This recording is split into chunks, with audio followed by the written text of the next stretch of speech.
On this episode of the Pit Therapy Podcast, we talk about the band Boysetsfire. We asked a question about what we were listening to in 1997 when Boysetsfire released their first album. We also talk about how After the Eulogy is probably one of the greatest albums ever made. Thanks for jumping on, and let's open this pit up. Somebody hit somebody!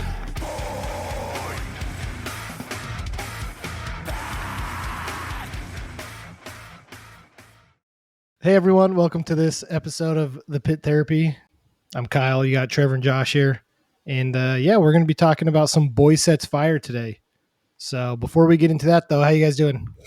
I'm doing good. It's a rough day. Long day. I know it's not hot like it is in Texas here, but like I was feeling it pretty good. I went to the Lagoon amusement park with my daughter and my nephew, and I couldn't keep up with them. I was finding benches to sit down and just watch them ride rides. It's kind of a long day, but Getting old, man. Do you not go on the rides? the rides that I can fit on, yeah. I don't know. We all fit in the Dracula ride. I don't remember that one, but That's a tight one. do they still have that white one that is built from like 1932? Yep. Yeah, it's all been rebuilt, so it's not really white anymore. Oh, really? It's called the roller coaster now. It's not going to give you like shaken adult syndrome? Oh, no, Oh, it it still does. Oh, it still does. Yeah, you don't need to go to a chiropractor. Just go ride the white roller coaster. Gosh. Dude, I remember I remember the last time I rode that. I remember getting off and feeling like my insides were still shaking and moving around. I don't know if you guys see this in your kids like growing up, but so we're on this ride and my daughter randomly starts singing Twinkle, Twinkle, Little Star. And like she got some of the lyrics wrong, whatever. And there's this kid on the swings. It's like, that's not how it goes. It goes like this. And I kid you not, she turned around and looked right at him and started singing louder how she wanted to. And I'm like, yeah, Good for her. you're going to be fine. Yeah, well, that's also your daughter. So Yeah. So I found out I've got this issue, and I should probably go to the doctor about it or whatever, but I found out on what's the roller coaster there that has the loops? Colossus. Colossus or Colossus. the dragon, whatever. Yeah, it's a Colossus that I black out on the loops. Nice. Death sight. So I don't know. You get a little Probably- freebie. Have you ever seen the videos when they're in the slingshots and like they'll get launched and someone will be screaming and they'll pass out and like the blood will drain from their face and also they wake up while they're still going and they start screaming again. Oh man, I gotta find videos of that. It is like the funniest thing. They'll pass out completely and then they'll wake up and still be going, so they'll pass out again. Out again. I think Oh, it's really that's funny on the rides like the catapult where like they'll just send them up like in this Yep. little cage and they pass out midway and they're on their way down. They're just They're just hanging, they're flopping. flopping. One of the best Yeah. ones though is the one where like there's a kid, he starts to slip out and like his Oh my chin is gosh. like at the edge. I think he's completely strapped in and safe, but his like face gets to like the V part of the straps. Dude, I love those videos. They are so funny. Yeah, There's a sounds- video of this like dad playing dead. I think they've got one here, but there's like those like trampoline parks. You guys seen those like Yeah. Air or whatever? Well, some of them have like a track in the ceiling that you can like strap your body to and like zip around. This like dad got in there and just like was lifeless and was just letting his body just flail around the whole thing. Was scared a bunch of little kids. That's so great. It's That's so funny. New music. What do you guys got? I know that Harm's Way dropped a new single. I don't know if you guys listened to that. A little Dude. bit. Yeah, so many people drop new music. I listen to parts of almost all of them, but I don't think I listened to an entire song. Yeah. I mean, it was cool. Sounds like their other one. It's just me, right? It's me. It's not them. But I'm just getting kind of bored of that stuff because like End. Do you guys know End? It's the Yeah, screamer of counterparts. their EP and their first full length, whatever, kind of sounded the same to me. Yeah. So they just released a new song too, and people seem to really like it. But a lot of these just like super chuggy bands, I don't know. They all sound the same. I checked out two new people that actually kind of found them both through Instagram on Instagram videos, just scrolling through reels. One guy's name is Noah Kahan. You ever heard of him? Nuh-uh. Okay. So I found him through an Instagram reel. He actually just released a new single called Dial Drunk, and he actually does it with Post Malone. It's actually like really good, kind of folky, so way out of the realm of what we've been talking about. And then there's another guy named Oliver Anthony. I You ever did heard of see him? him. He's got this big old red beard, just super like redneck from the South. But he has this single that got released this year called Richmond, North of Richmond. Dude, it's sick. It's like pretty political, but like it's kind of like pretty accurate where it's basically just kind of saying screw rich people. You don't care about us working class people. So I actually There's really like that kind of stuff. there's like a pretty cool revival. And maybe it's not a revival. I'm more aware of this music now, living in Texas. But there's like a really cool revival. I'll call it a revival of country music, like this outlaw country, Mm-hmm. or I it's just think pretty that it's cool. getting more notoriety. I think that it's coming to the forefront and more people are talking about it. But I saw that guy too, and some of his other singles. I mean, he was basically unknown last week, and he's like number Yeah. 5 or something on the country hits right now. I Dude, just that's am So I'm so sick of like stadium country. Like yeah. I yeah, cannot stand that stuff. Okay, I call it country pop. I like Johnny Cash. I like that Exactly. like raw, like you walk into a bar and someone's pouring a shot of whiskey and they're picking up an acoustic guitar and just playing how they felt that day. I like that kind of Right. country. And it's not even, yeah, and like the lyrics and stuff, if you listen to like Johnny Cash lyrics or a lot of these older country like Willie Nelson, you could take their lyrics out and put it in a punk song and it would fit. Mm-hmm. yeah, Like this whole idea of this country nowadays, it's like insane. It's like you've lost the roots of what original country and blues and all that stuff really was, because like the guy singing about being against rich people, like that's been in country history for decades, and it's just really moved away from him. So I'm glad that there's people like that singing like the roots of country, because that I can listen to. well, it'll be nice talking about him too as we segue into Boysetsfire, who is a very politically driven band kind of thing as well. So Yeah. they go almost hand in hand if you listen to it. Well, it's funny. Like I'll kind of read you a little bit of the lyric, but like opening lyrics of that song of the Oliver Anthony guys. I've been selling my soul, working all day, overtime hours for bullshit pay, so I can sit out here and waste my life away. You know what I mean? You're kind of like, Yeah. Yeah, yep, it's very yep, raw. feel that. Yeah. I'm gonna listen to that before I go to work today. Yeah. Like I'm pretty sure I heard a punk song like that every Yeah, single for punk sure. album. For sure. Yep. No, I'm down with it. He was an incredible singer. Was he playing a banjo? Yeah, It's not a banjo. It's a steel top guitar. it's a banjo. It was a banjo. Well, I swear it's it was like a banjo. it's like a half banjo, half acoustic guitar that he's playing. Don't they It's just call still it a steel top? a steel top would be with your hands on top of it like this, almost like a lap, but it's not a That's a lap. slide guitar, right? A steel slide guitar. Yeah, it's I called. swear they're called steel tops that he's playing. I think we're saying the I same thing. I know what you're yeah. talking about, It but looks it's like an got that. acoustic guitar with like a plate on the top. I Is Yes. will what it say looks that like. if there wasn't someone there playing the spoons, it doesn't count. What about tours? Any new tours? Yeah, two big ones got announced, and Josh, you didn't even respond to my text, but you've been chasing this dragon, and they're bringing 4 Years Strong with them. Story of the year Did I not is respond? coming. No, Oh, I don't think you did. so it's funny. My wife sent me that a couple days before you did, or maybe a day before. I can't remember. Because then I shared it with her, and she's like, "I sent it to you already," and I was like, Your wife's a "Oh, liar. that's gonna be an insane show." Is that November 14th? Somewhere in there. Because But that's they're the same day primarily Harm's Way going. comes through. Oh, are they the same day? Yeah, Harm's Way and Ingrown. Oh.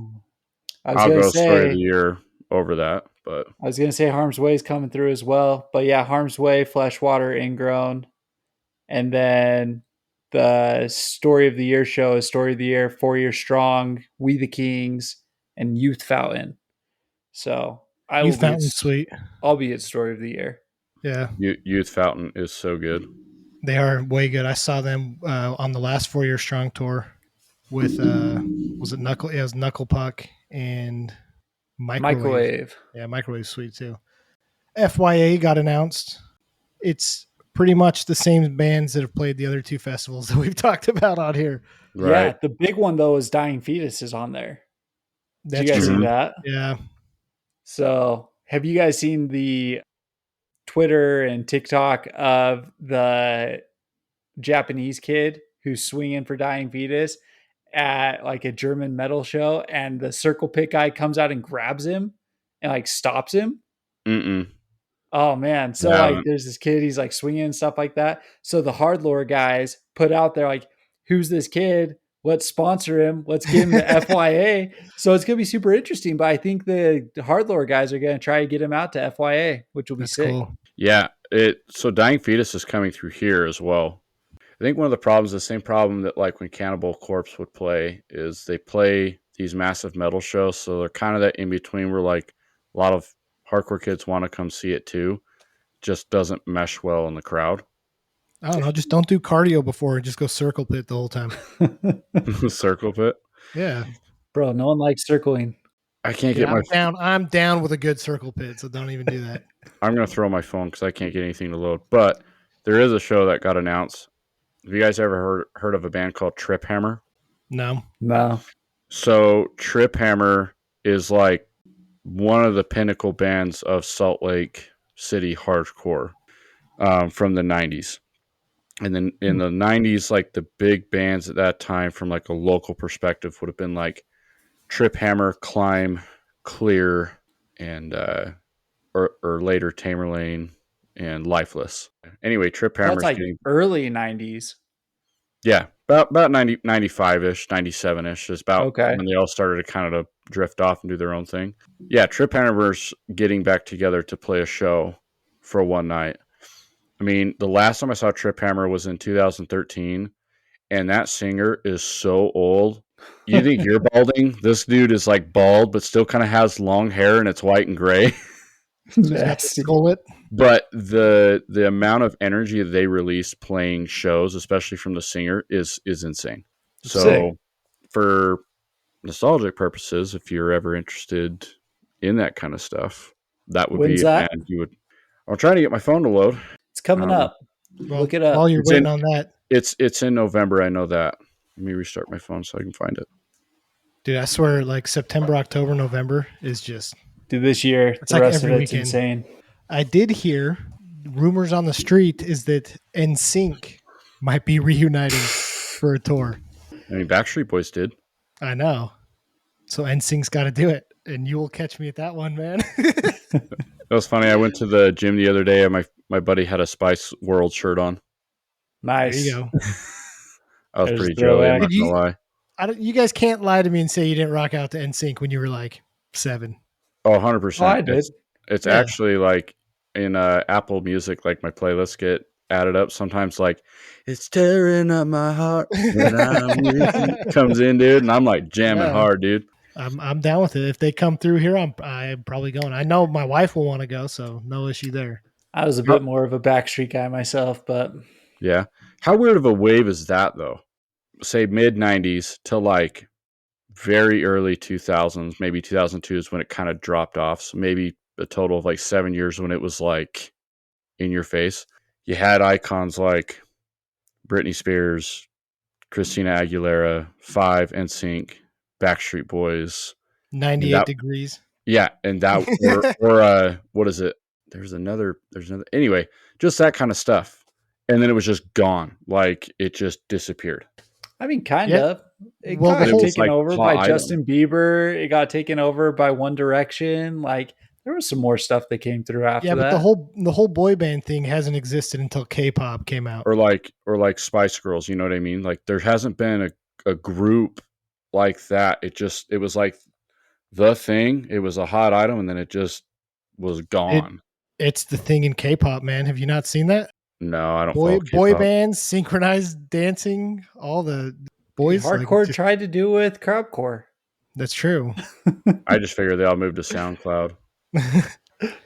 No, I mean K-pop's probably one of the largest music genres in the world. I don't even know what K-pop is. That's It's my old correct, Korean ignorance, pop. man. Who Korean pop. who's the current band that's doing BTS it? is the big one. That's it. BTS. Yeah, they were like on everything, man. I've never heard of BTS. So, Well, I'm so like disconnected with that. Get into the actual like details of the band and stuff. Like I'd listen to punk, I'd listen to Rancid and Black Flag, those old AFI albums, Like Rufio. Yeah, but it was all pretty standard punk music. Mm-hmm. And it wasn't until Boy Sets Fire that I started hearing even that first song, and we'll get to the album, but that first song on After the Eulogy, so good. it's heavy and he screams and it's got a breakdown. And I just remember thinking like, wow, I didn't know people did that. Yeah. Even like bands like you're saying Rufio, things like that, like good, but I just needed something a little more. I had a compilation CD and there was a song by a band called Break the Silence. And that was the first time I actually heard somebody scream, and I was like, whatever that is. And that led into things like Funeral for a Friend, As I Lay Dying's first record. And that's when I was like, yeah, I can get into this. I mean, Boy Sets Fire. So it's interesting, and so we'll start talking about them. But they formed in 1994. I mean, that's a long time ago. Yeah, we were 3 years old. Yeah, 3 or 4 years old when they were making music. What's interesting is going online and asking people their opinions and thoughts on Boysetsfire. So many people brought them up as like this was like a music defining band for me. Right? This is a gateway band that got me into all these different kinds of music. But what's also interesting is here we are in 2023 and nobody talks about them. Like, when was the last time you sat down and talked to people about music and someone brought up Boy Sets Fire? I wouldn't be with anybody that's not at least my age or older, which isn't very often. Yeah, no, for sure. It goes back to what we've talked about in other podcasts, right? They were a band that held major influence in the scene, in the genre, but just don't get the type of credit or recognition I think that they deserve. I think to bands like even a Rise Against, these guys had to have played such a big role in a Rise Against early days with an album like After the Eulogy. There's no way that they weren't a huge influence on them. So it's just one of those things that I think people in the scene, they all know about, but you got to be pretty ingrained in the scene. No, I agree. Like you said, we talked about this with From Autumn to Ashes. I think there's a ton of influence on a band like this, but people just don't really talk about it anymore, which is a shame because going back and listening to the rest of their albums, it's amazing. Mm-hmm. Even their newer stuff and we'll get into it, but even their newer stuff, it's all great music. Like, I don't think I listened to anything that they put out that I was like, this isn't very good. No, it's all great music. I think it's a type of style of music, like I say, just got lost in translation. After the Eulogy was released in 2000, and that's kind of when a new wave of music was coming through that lasted about 6 years, and then in like 2006, it changed again. We talked about that with From Autumn to Ashes, right? I mean, think about what we were listening to in 2006. It's not stuff like Boy Sets Fire. And I actually remember when I think the album that came out then was The Misery Index, right? Again, this is one of the like life-defining bands for me. In 2006 rolls around, and I'm not even listening to The Misery Index that much because music has just changed so much at that point. Well, it's funny, like I feel like there are some songs you could actually almost relate it all the way back to like modern day dad rock. They probably would hate hearing any of this, but like they're like, I almost feel like they could fit on a bill with Chevelle if they played certain songs, but they can also go the other way and play with bands like AFI. So maybe it's kind of some of those cases of like, don't really know where we fit in because either the bill's way too heavy or I don't want to play with dad rock bands. You know what I mean? So they've played 3 shows this year. It's 2023, right? It is. Yeah. Okay. Oh man, it's been a long 32 years. Yeah. So it's 2023. They've played 3 festivals. It looks like, I guess it's 1 festival in Germany, but the bands that they played with were Bring Me the Horizon, NoFX, and some other stuff. Nothing Nowhere, Sum 41. So some festival like that. So, punk alternative festival. Right. They did. And now this is an insane tour that I would have killed for, like legitimately killed for. So last year in 2022, they played with Hot Water Music, Samium, and Be Well. So cool. They're still trying to stick to their roots, right? On bands that they're touring with. I will say I do miss bands like this playing because like we kind of run into the same conversation, it seems like on all of our podcasts where like bands are kind of just sounding too generic or the same or whatever. And these guys were just, I feel like you could listen to it just like Thrice, where it was like heavy, but it was good. And like, it wasn't heavy to the point where nobody else in the car didn't want to listen to it with you. They could like, oh yeah, I can handle this. It was like, That's true. pretty well rounded. There's definitely songs that when I had on in the car, my family was like, no, we're not doing this.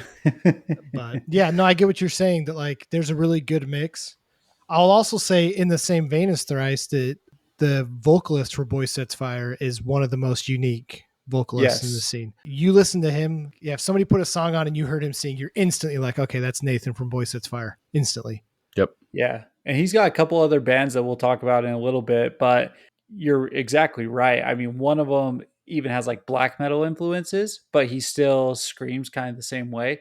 And you're like, okay, there's Boysetsfire. The most recent one is like almost like a pop punk, more into the punk kind of thing, but it's like his singing and stuff like that more often. And again, it's just like he just rings through. Yeah. So he's very unique and very, like you just said, like Thrice, like Dustin. Yeah. You can pick him out kind of thing.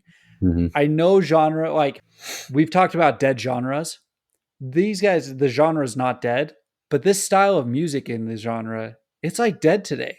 Where's this like punk hardcore kind of anthem-y stuff today? Like we were talking about it. I can't really think of a band who sounds like Boysetsfire. So I talked to a buddy of mine and was telling him like, we're going to be talking about Boysetsfire, and I was like really having a hard time trying to find any bands that like kind of relate to the same kind of genre that maybe use Boysetsfire as a influence. And he suggested to me Modern Life is War.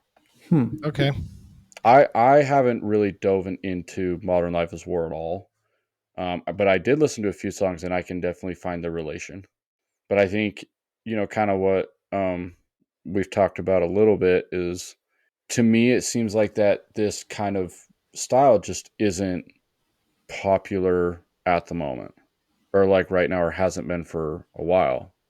Yeah. It seems like right now the hot bands at the moment would be bands like Gel or Drain, or you go to the heavy side like Momentum or Harm's Way, or it's either, and it sucks because it's either you're all the way this or you're all the way that. There's no like middle ground.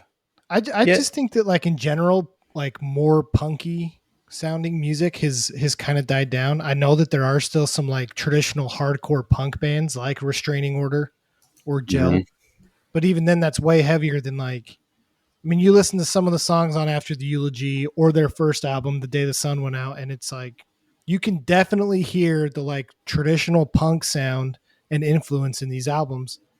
And you don't get that very much anymore. Like you said, Josh, you're either like a Drain that I feel like is pulling, like it does maybe have its roots in like the traditional hardcore punk, but it's pulling from like thrash metal or power violence or music like that, It's way more thrashy and metally, even though it is, a little more rooted in hardcore punk. And so I don't know though that you get a lot of like traditional, true to the definition punk bands anymore. Yeah. Well, I was even thinking about it when listening to The Day the Sun Went Out. So this is 1997, right? You almost get like a 90s rock influence in there. Like you get a lot of like that traditional kind of rock. It's almost a grunge kind of thing. What was being kind of reminded me of Nirvana and Pearl Jam. Yeah. Right. I also feel like there's a lot of like jazz. Because when we talked about like Scary Kids Scaring Kids and how they got their name from Civ, like you listen to Civ and then you listen to The Day the Sun Went Out, and that was the thing in like the mid 90s, I guess, was to have these like hardcore punk bands that throw in these like insane jazz, like jazzy riffs and stuff into it. Doing some research, there was a funny comment on Reddit, and they were just talking about how versatile Boysetsfire is. They said like, you'll have a punk song and then it transitions to a post-hardcore song and then a hard rock song. And then they say, what the hell? We'll throw some jazz in there. Like, it's just like one of those things. So, well, I feel like they probably did touch most of the genres, because in like the Misery Index, there's, I feel like a song that's like kind of ska-ish. Yes. I was actually going to bring that up. Yeah. So they were just like, you know what? One genre is not enough. Let's do them all. Well, it's funny. So like, I know you guys don't play. I don't know if you guys play around with Apple Music much, but or I guess you wouldn't, Trevor, because you have an Android because you're weird. But Pleb. just kidding. No, if you go to, I'm sure you can do it on Spotify, but like if you go to similar artists from Boysetsfire, it comes up like Ignite, Hot Water Music, Strike Anywhere, Snapcase, Death by Stereo, and Rise Against. Yeah. Like it's funny because like then you go to like Ignite and go to similar artists, and it keeps diving down a hole of like Sick of It All, Pennywise, H2O, Hot Water Music, again, Good Riddance. So I kind of start seeing all these bands, and I can actually see the relation in how all this music comes together. But it still comes down to the same problem that we were having is like they're all old. Nobody Yeah. new is using it. But Weird. even then though, dude, like Hot Water Music and Ignite don't break down like some of the songs that Boy Sets Fire does. I Like think they're that not as heavy. you Like get the Boy Sets Fire chanting. Yeah. Right. and the fast punky stuff, but they don't. There's not like I can't think of an Ignite or a Hot Water Music song where it's like I'm gonna go punch a hole through a wall. But there's a few Boy Sets Fire songs. It's like Mm-hmm. I'm swinging for the fences for this song. You know? No, for sure. No, and the one thing about it though is I do think though their influence is everywhere. What I was really listening to with the most recent self-titled 2015, honestly, a lot of the songs, and did you guys get to this album? Did you guys listen through this whole album? I Yeah. didn't get all the way through it. No. Well, that's unfortunate because I was going to ask you specifically about this, Josh. But I felt That's me like anyway. I felt like a lot of the guitar riffs and stuff were actually pretty simple. I'm not a guitar player. I dabble. I know how to play and stuff like that. I felt like there was a lot of stuff that I could have played off of this album if I was Mm-hmm. to sit down and actually try to learn it. But they do so much with so little. It's like I can hear what they're doing on other bands that have bigger production and stuff like that. And I just felt like they're almost like a foundational band. You have a lot of the foundational guitar work that a lot of the bands are doing today. Mm-hmm. Am I crazy in saying that? No, what's funny about guitar work or just like music writing in general, it's not every song, but like take like an average song that like you find is really good. 9 times out of 10, the riff's being played 10 times, but the drum tempo or the drum beat changes every like 2 or 3.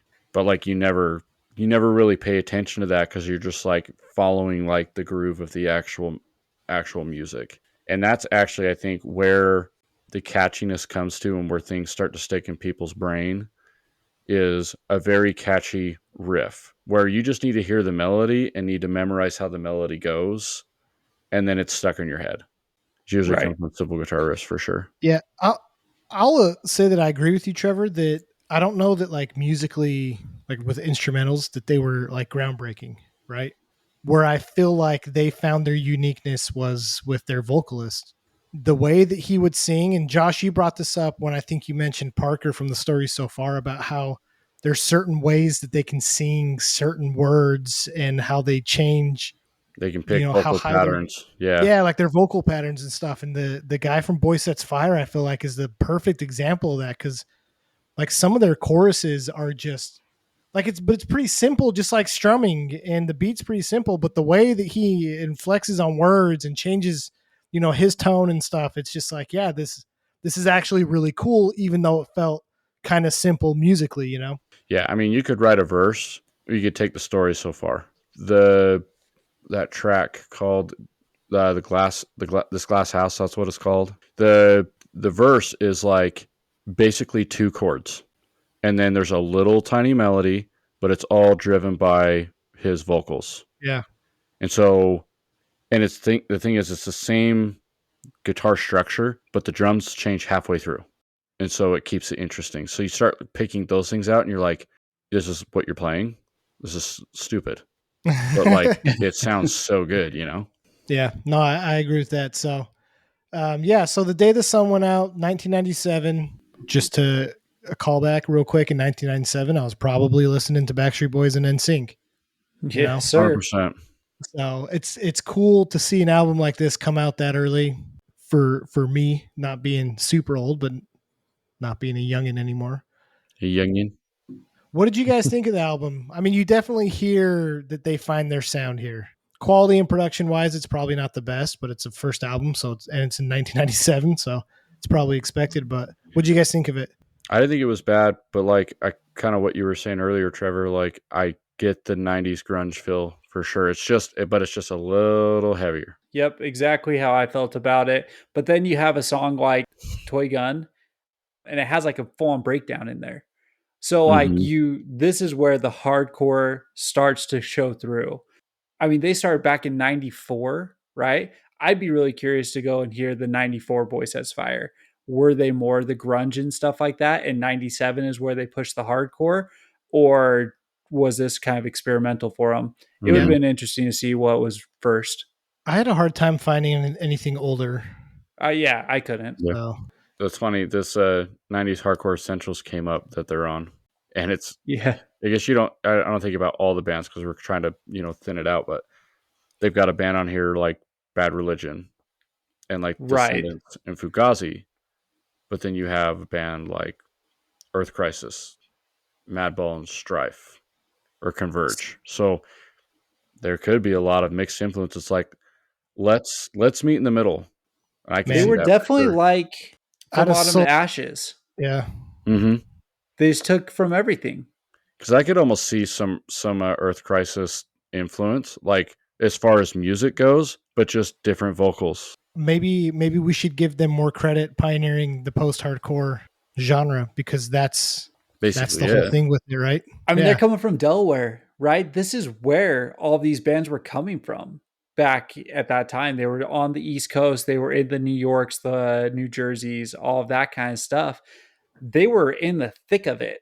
So, absolutely, they're some of those initial pioneers of that stuff. I mean Yeah, that's where Foreign Hands is from. I mean, even looking at like some of their earlier tours that are at least recorded, I've heard that they played like a ton of local shows and stuff, right? Mm-hmm. Which you had to do at this time. But I mean, they were playing with like Death by Stereo and Snapcase. They have a split with Snapcase, Right. So even though they're not like by definition the most traditional hardcore band, that's the scene they came from. Well, Yep. I even found they played shows with Fugazi and with Jimmy Eat World. Like, you want to go Yep. on the other side of things, like those are two different genres Yep. almost. But some of those bands will surprise you, because like if you listen to like the first couple Goo Goo Dolls albums, Oh yeah. No, they're I like, mean, they're and hardcore albums. it's You know? crazy. Yeah. So maybe Jimmy Eat World has like some crazy hardcore album out there. That's where they got started from. It's funny. Like that's kind of where I feel like you listen to a Boysetsfire record, probably doesn't matter which one, but where you're like, this could almost be played on the radio as like grunge or like on X96 is like your typical radio rock, Yeah. but it's just a little too heavy to do that. And it Yeah. depends on which song you're choosing. But What would you have given to see this show? Dillinger Escape Plan, Converge, Boysetsfire, and Snapcase. Yeah, My left that's nut. insane. Yeah, dude. Holy cow. That's an insane So- show. Yeah, okay. So next album, After the Eulogy, 2000. I don't know that I believe anyone that says that their first introduction to Boysetsfire was not this album and was not Rookie, because that song is probably one of the greatest songs Mhm. ever. What do you guys My- think? What do you guys think of After the Eulogy? My first interaction was the self-titled song After the Eulogy, when they're all screaming Rise at the very beginning. After that, I heard that and I'm like, yep, I'm into this. I could do it. And then like the heavy part at the end where he's screaming again, like, where's the effing rage? I was just Yep. like, yeah, Yeah. sign me up, man. This is so good. And then it goes So- right into Rookie. you Yep. know? Right. So what about Which- you, Trevor? For sure, Rookie. And we were talking about this before. There's so many of these bands where you're going to ask like what my experience was, and it was in your basement listening with you playing pool or something like that. It's all because of Brady, right? Like this Yeah. is the stuff that he handed down, and this is what we were listening to. But Rookie is definitely the one that kind of caught my attention. I wasn't as into the heavy hardcore stuff initially, so Rookie, it fit in a spot that I could listen to. Today, After the Eulogy, the song, dude, hands down, it is probably my favorite song that they've put out. That is just insane. And I feel like we should lead a charge. This could be like a generational anthem in today's Yeah. political climate. Like, how many TikTok videos could you see having this Like, let's posted get with it? that dude that you were talking about earlier, Josh, that like folk guy. Let's get him to just do a folk cover of After the Eulogy, because it's like Dude, that'd He be we're probably kind of does. saying the insane. same stuff, you know? Yeah. Do you imagine? That'd be It was- so sick. You know, what's cool is I don't remember the band at all, but there was a show that I went to in Arizona in 2012, and there was a band from up here that was getting back together to play down there, so that's the main reason we went. But there was another band that played, and they got down to like the second to last song, and they covered Rookie. And I remember Nice. the drummer like started off with the cymbal hit, and like I could hear the bass playing, and then I recognized the riff, and I'm like, no way, they're gonna play Boysetsfire. This is so sick. Started trying to rip the place in half, but Yeah. you know, Dude, I love that. I hope that like they make a comeback with people doing, because I feel like more bands are doing covers now, and I feel like you're really starting to feel influences when bands are doing that. So I'm praying that Boysetsfire gets some good coverage. You know, It needs to be good though. Like, we were talking about that latest cover album. I don't remember the Pure Noise who's one. all that. Yeah, not that great. So Yeah. if they're going to Yeah. cover it right. Yeah. So let me ask you this about the album though. Do you like the heavier songs or do you like the more melodic songs? Because I feel like it can be like musical whiplash listening to these guys. a little bit, but I like it all. There's a song on here. I can't remember the song name, but the lyric, there's a lyric in that says, "Take my life like a barrel of gold." But it's like, it's really soft, and he sings the entire time.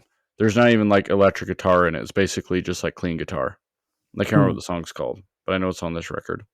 But I like stuff like that, and going stuff from like Rookie or After the Eulogy, all of it. It doesn't bother me at all. But I Yeah. do get what you're saying. It is a little bit of a whiplash where you're like, what?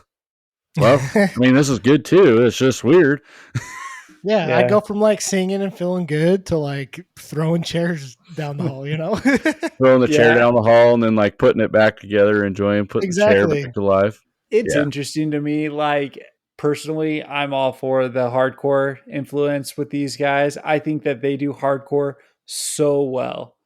And like a song like When the Rhetoric Dies, like that's the one that comes to mind. It's pretty out of place, but it's such a good song. I know. You know what I mean? So I get what you're saying. I think of a day to remember with this. Take all of your hardcore, put them on a hardcore album. Take all your rock, put them on a rock album, right? Like, just put them together. So I mean, yeah, honestly though, listening to it, like I kind of do appreciate the change of pace. And sure. just to talk about a little callback from stuff we've talked about before, maybe this is the benefit of why EPs suck. Like bands that are just doing EPs nowadays, is maybe you miss this chance to like, because if Boysetsfire was doing that route, maybe you lose some of the like softer songs that you'd like When Rhetoric Dies, because they're just trying to put out a heavy album. Or you know? you get a title fight with their spring songs or whatever, that little EP where it's all soft music and it bridges the gap to a change. Like, the thing about EPs is you can experiment a little bit more because you can put out 3 just heavy, hard bangers, and then you can do 2 or 3 soft things. Mhm. Yeah, but they literally do this on all their albums and it works. But I mean, like, you can group them though. Like, that's the one thing about an Yeah, EP is you okay. can group them a little bit better. Well, take social media into account in all this. When a lot of these bands were releasing these giant records, you could sit on a 14-song album forever. And the chances of you finding another record like this, you'd have to go to another show, hope that you had money, hope they had CDs to buy it. Where social media right now, everything's at the palm of your hand. You have a phone in your hand, and Yeah. the waves in music change so fast. I feel like to write a record, it's like we've got time to write 5 songs, and we've got to get 5 more in the works to see if it's going to change. And maybe And just maybe put that- them out. That's Yeah. such an interesting point though, because it's like, and maybe that's why it was so cool listening to these guys back then, is because I didn't have to change CDs all the time. Mhm. If Yeah. I wanted heavy songs, I could select the songs, from the CD if I wanted something soft, I'd just Yep. go to those songs. Well, You it's could like- literally leave Boysetsfire in your car for like 6 months and you'd have this huge variety of music. Did you guys see who the producer was on this album? I did So not. his name's Andy Katz. he has not produced very much. Pretty much the only other band that he's produced is the thrash band Overkill. That's weird. Freaking Random. weird.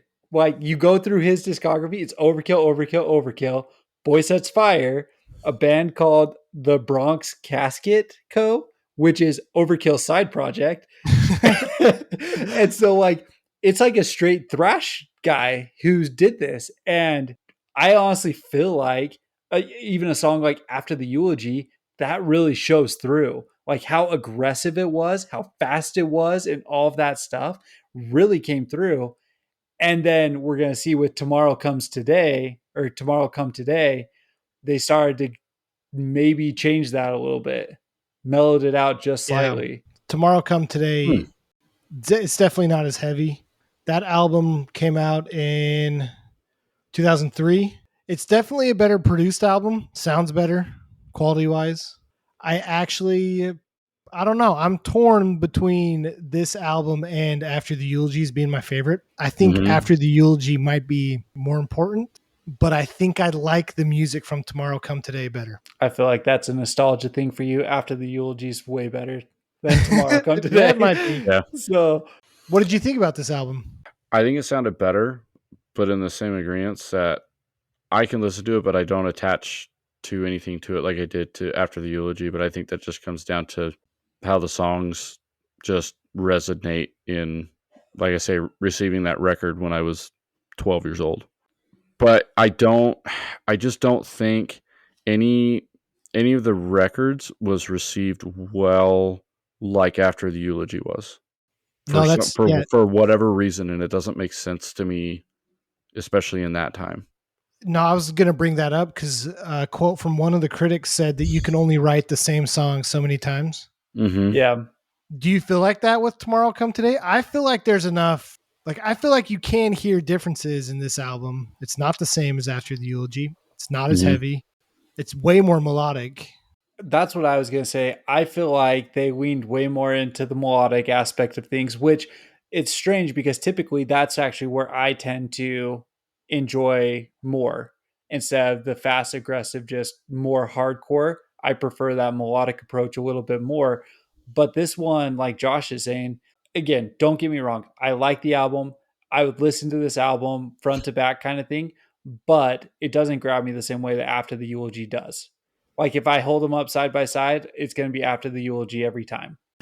No, I get what you're saying. After the Eulogy is a good album, but I don't know, man. Something about this Tomorrow Come Today album just. Let's put it this way. Maybe it is nostalgia, but I think I'd have to listen to it more and more to let it grow on me. Because I mean, I've had 23 years to listen to the other one, and I had a couple of days to listen to Tomorrow Come Today. You didn't listen to this one early on? Tomorrow Come Today, no. That's what I'm saying. Like for me, Boysetsfire, it was After the Eulogy every time. Okay. I never. See, I remember this album. I remember this album back in the day as well. This was one that we would often listen to, and it was more in line with the Thrice and the Thursday and stuff like that. It bleeds those lines much more than After the Eulogy does. So we had this one playing quite often. But I think that going back and listening, like I have so much more of an appreciation, and just the sound hits me more on After the Eulogy than Tomorrow Come Today, where I just feel like if I'm listening to this kind of stuff, again, there's Thrice and there's Thursday that I feel like did this better, in my opinion. I feel like, too, that bands like Thrice or Thursday, they toured through here quite often in those years. So I got to see, bands like Thrice or Thursday or Under Oath or Billy Talent or Taking Back Sunday, whatever. I got to see them a lot. I never got to see Boysetsfire, and maybe that's partially why like I didn't accept the newer records or was able to really kind of get into them, because I never really got to hear those songs played live and wasn't able to keep up on them. And I feel like by the time 2006 hit, right, I had evolved from music like that, but I was more interested in bands like Seosin and Armor for Sleep and Story of the Year, where like there was a new transition of, no, this is what's heavy now. Yeah, that's kind of where I was getting at earlier, is that because the next album is The Misery Index that came out in 2006. This is actually when I was finally able to see them. Was around this time when they came on that tour with Versus the Mirror. That would I have don't been know cool. if I was there. I'm pretty sure you were there. Was I? Who else was on the show?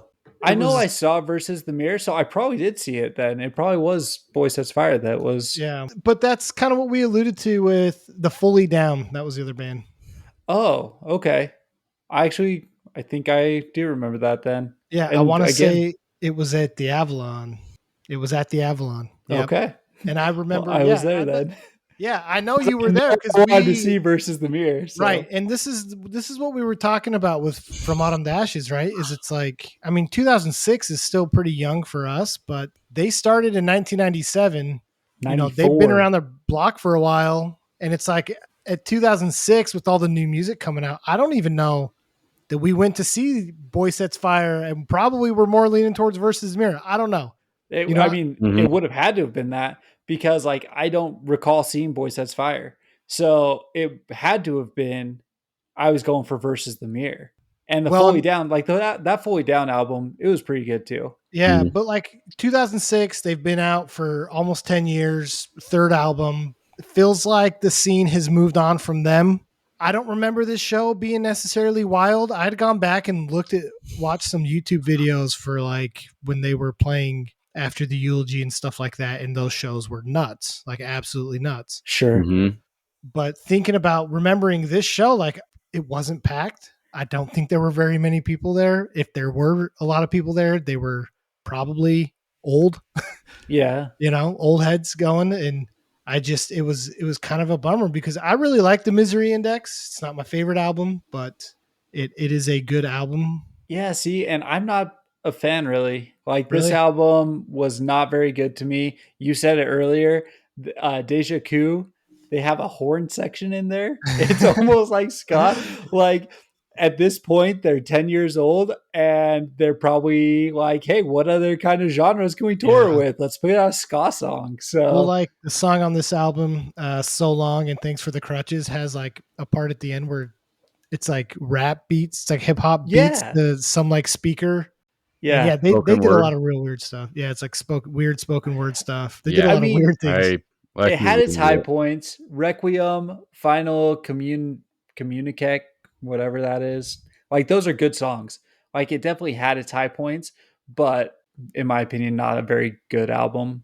I just think at this point in 2006, like people didn't get them. Kind of like what Josh was saying. The scene had moved on from this type of music. Younger kids weren't getting into it. I don't know that you're going to, in 2006, be like, oh, I just got introduced to this cool band, Boysetsfire, this album called The Misery Index. I don't think you're going to do that. Like, there's all this different music, all these different bands. You had to be defining, and they weren't. And they weren't defining at that point. And they weren't. And it's just like when we talked about From Autumn to Ashes, I bet you. And because, they go on a hiatus after this album.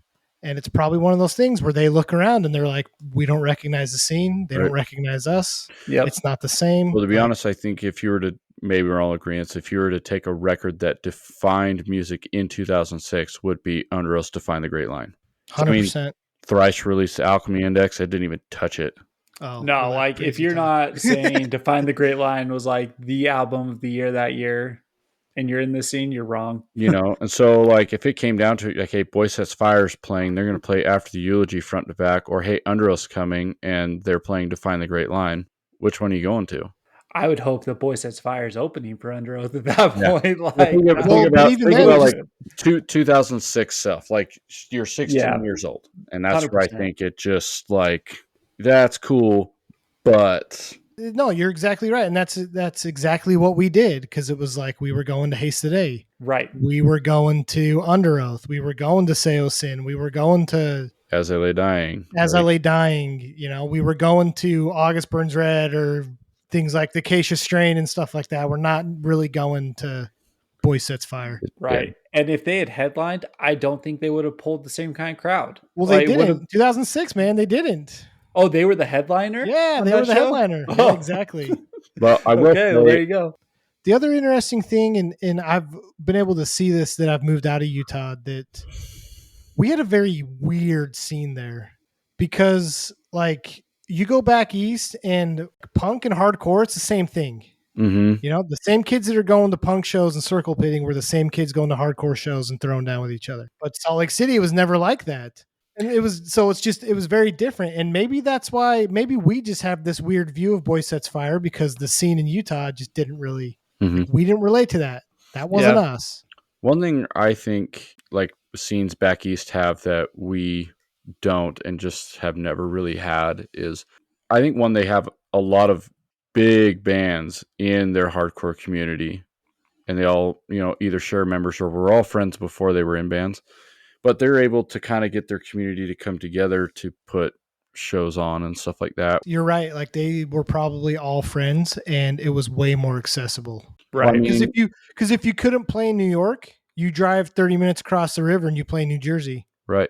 right? Or Well- you take a train down to Philly. Well, even the guy putting on FYA Fest that we were just talking about earlier, I'm pretty sure he was kind of him and Joe Hardcore, the guy that runs This Is Hardcore. Yeah. They're all connected because I know at the end of like this Hardcore Fest, he was standing in a picture with the guy from FYA. Kind of I'm how sure that all these community should festivals work. are starting to do it now. Like exactly. I guarantee it was like, hey, I want to put a fest like this on in Florida from a different time, so we're not competing against each other, but. There's a lot of people that would come up to this, but they just don't have the money, but they would go if it was in Florida. And I guarantee you it's like kind of what we were talking about, this whole wish there was like a new Warped Tour thing. Yeah. Maybe this is kind of how it is. It's like, okay, I mean, Wild West Fest is coming here now. Yeah. And the only reason it's coming here is because they're networking with bands like, we want to bring it here. Yeah. No, and that's good. And I think the scene has lacked that for quite a while. Because I feel like in Boysetsfire age, it was like that, and then it got weird, and now I think it's moving back towards For sure. Towards that mentality. So the last two albums, I don't really want to spend a ton of time on them. While a Nation Sleeps, 2013, and then the self-titled album in 2015. Did you guys get around to listening to either of those? Yeah, and I'll say While a Nation Sleeps is probably my second favorite album of them. Oh, really? I thought this album was great. So especially coming from Misery Index, like it got back to fast, aggressive, hardcore. Like there's a lot of good stuff on there. And looking at this, it's produced by Boysetsfire. This is the music that they wanted to play.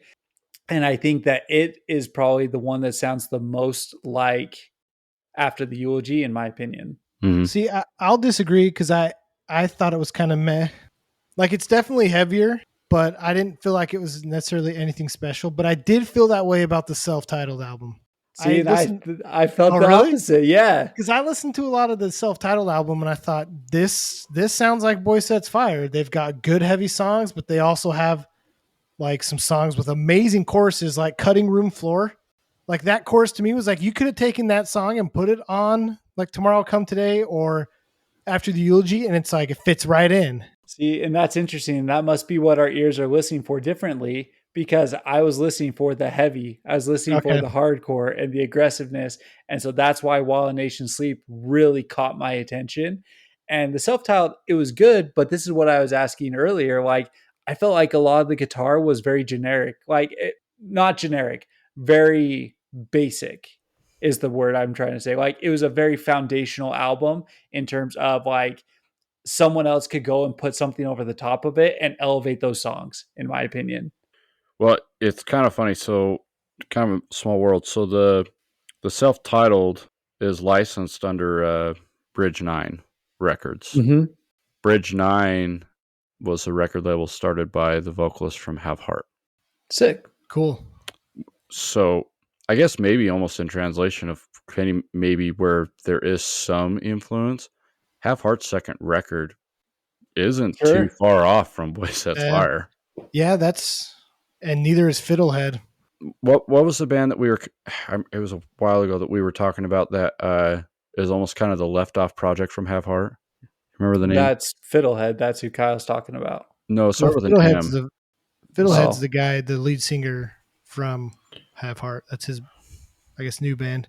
This is going to give me cancer. Yeah, I don't remember, man. We can look it up. But all I'll say is that Songs to Scream at the Sun is one of the greatest hardcore albums ever made. So Sure. Oh yeah. So this is what's super interesting about these guys, right? They have 2 bass players. Did you guys catch that? no, So their original bass player, his name's Robert Ehrenbrand. He was from Germany.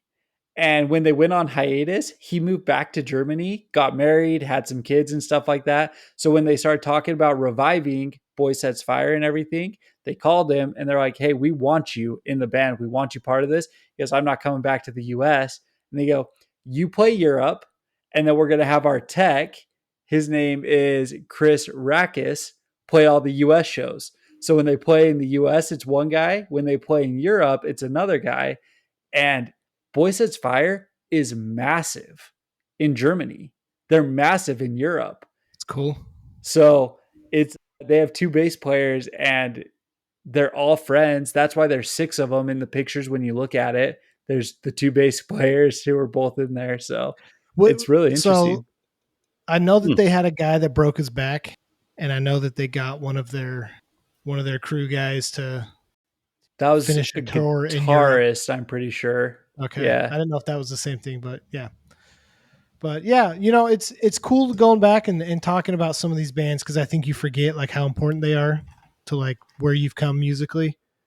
And this is definitely one of those bands that's done it for me. So it would be cool if they played a couple of festivals or something that I could see them again, because I don't feel like when I saw them back in 2006, it really did them justice.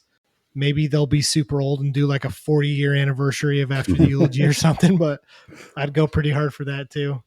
But last thoughts. What do you guys think? I'm going to go out on a limb here and maybe give some similar artists, and you can either agree or disagree of what maybe Boysetsfire has played some influence to, but Samakoyo.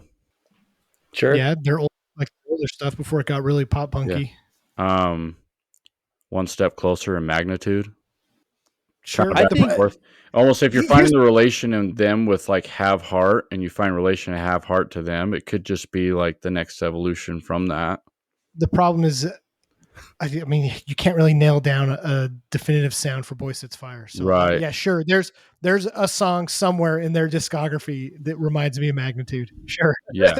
Exactly.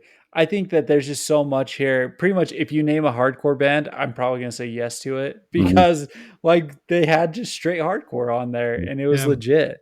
Even bands like Inclination, Eco Strike, and Regulate. Yeah, exactly. They're kind of borderline. Well, and you hear what Regulate's doing on their like new album where they're singing more and stuff. Mm-hmm.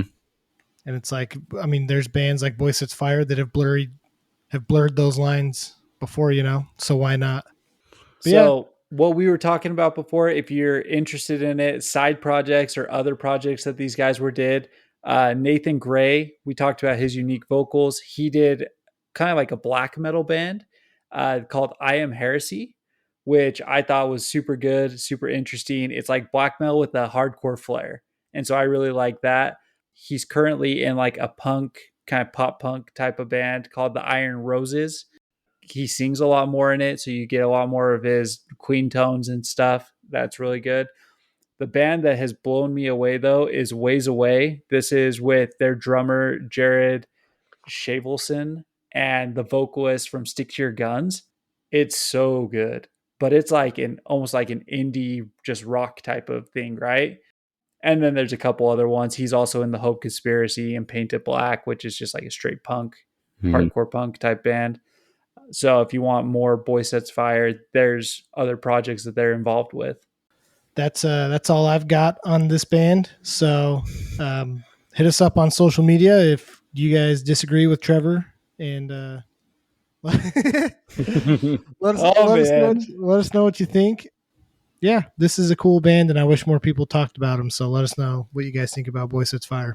So Absolutely. Okay. cool. Well, I'm going to bed.